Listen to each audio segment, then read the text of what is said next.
তুই এত ব্যথা কিভাবে পেলি? আর এভাবে ব্যান্ডেজ কেন করে আছিস? জোকার করেছে। হ্যাঁ জোকার? হ্যাঁ জোকার।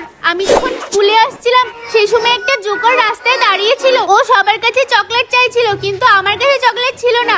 আমি কি করেছিলাম, দুষ্টুমি করে সব চকলেটগুলো কেড়ে নিয়েছিলাম, তারপরে ওকে তাড়িয়ে দিয়েছিলাম। আবার যখন স্কুলের থেকে রওনা দিলাম